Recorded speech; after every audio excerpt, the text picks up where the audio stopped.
Hello guys, അപ്പോൾ ഇന്നത്തെ ഒരു എൻഗേജ്മെൻറ്റ് വീഡിയോ ആണ്. എൻ്റെതല്ല, എൻ്റെ ഒരു ഫ്രണ്ടിൻ്റെ അക്ഷരയുടെ. Welcome to Akshara's engagement video part 1. അപ്പോൾ ഞങ്ങളെല്ലാവരും കൂടെ പത്തനംതിട്ടയ്ക്ക് പോവാണ്. അവിടെ വെച്ചിട്ടാണ് എൻഗേജ്മെൻറ്റ്. ഞാനും അബിയും നവ്യയും കൂടെ ചെങ്ങന്നൂരിലേക്കുള്ള ട്രെയിൻ കായംകുളത്തുനിന്ന് കയറി. പിന്നെ അഞ്ചു, അവളില്ലാതെ ഒരു പരിപാടിയില്ലല്ലോ, അവൾ ചെങ്ങന്നൂരിൽ നിന്ന് ജോയിൻ ചെയ്തേക്കാമെന്ന് പറഞ്ഞു. കായംകുളത്തുനിന്ന് എടുത്ത ട്രെയിൻ ആയതുകൊണ്ട് ഞങ്ങൾക്ക് ഒത്തിരി സീറ്റ് ഉണ്ടായിരുന്നു ഓടി നടന്നിരിക്കാൻ വേണ്ടിയിട്ട്. അതുകൊണ്ട് യാത്ര ക്ഷീണമൊന്നുമില്ല. ചെങ്ങന്നൂർ എത്തിയപ്പോൾ അഞ്ചു വന്ന്, അതുപോലെ ഞങ്ങളെ പിക്ക് ചെയ്യാനുള്ള അങ്കിളും വന്ന്. അങ്ങനെ ഞങ്ങൾ അക്ഷരയുടെ വീട്ടിൽ ചെന്ന്. അവിടെ ചെന്നപ്പോഴത്തേക്ക് അക്ഷരയും അങ്ങനെ എല്ലാവരും ഞങ്ങളെ വെയിറ്റ് ചെയ്തിരിക്കുകയായിരുന്നു. ഈവനിംഗ് ഒക്കെ ആയപ്പോൾ ഞങ്ങളൊന്ന് ചില്ലടിക്കാൻ വേണ്ടിയിട്ട് ടെറസിൽ കയറി ഇരിക്കുവാണ്. അവിടെ നല്ല പ്രകൃതി രമണീയമായ സ്ഥലമാണ്. അങ്ങനെ ഇരുന്നപ്പോഴാണ് അക്ഷര പറഞ്ഞ അവിടെ അടുത്തൊരു തോടുണ്ടെന്ന്. എങ്കിൽ പിന്നെ ഒറ്റ മൈൻഡ് ഞങ്ങൾ എല്ലാവരും അങ്ങോട്ടേക്ക് പോയി. തോടും കാടും കണ്ട എന്തായാലും നമ്മൾ വെറുതെ വിടാറില്ല. കുറച്ചേരം അവിടെ ഇറങ്ങി ഇന്ന് ചില്ലടിച്ച് കാലൊക്കെ നനച്ചിട്ടൊക്കെയാണ് പോയത്. ശരിക്കും മറക്കാൻ പറ്റാത്തൊരു ദിവസം തന്നെയായിരുന്നു. ചെറിയ ചെറിയ മൊമെൻറ്റ്സ് പോലെ ഞങ്ങൾ ഒത്തിരി എൻജോയ് ചെയ്യും, ഒത്തിരി ചിരിക്കുകയും ചെയ്ത സമയങ്ങളായിരുന്നു. അല്ലെങ്കിൽ ഫ്രണ്ട്സ് എല്ലാവരോടും ചേർന്ന് കഴിഞ്ഞാൽ ഒരു പ്രത്യേക വൈബ് തന്നെ.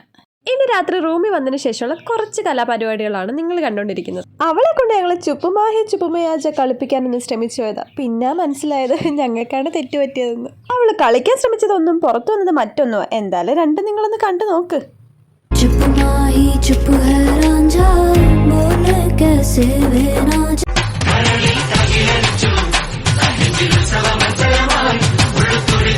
ഇപ്പം മനസ്സിലായല്ലോ ഞാൻ അങ്ങനെ പറയാനുള്ള റീസൺ എന്താന്ന്.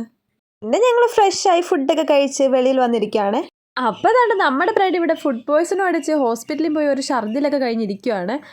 ഇവളെ പറ്റി പറഞ്ഞില്ലല്ലോ, ഇത് നമ്മുടെ ബ്രൈഡിൻ്റെ ട്വിൻ സിസ്റ്ററാണ് അക്ഷയ. ആദ്യമൊക്കെ പിന്നെ കുറച്ച് സ്റ്റാർട്ടിങ് ട്രബിൾ ഉണ്ടായിരുന്നെങ്കിലും പിന്നെ ആൾ ഭയങ്കര സംസാരമായിരുന്നു. അതുപോലെ തന്നെ ഭയങ്കര വൈബുമാണ് ആൾ. അവളുടെ കൂടെ ഇരുന്ന ടൈം പോകുന്നതേ അറിയത്തില്ല. പിന്നെ ഞങ്ങൾ മൈലാഞ്ചി ഇടാൻ വേണ്ടിയിട്ടിരുന്നു.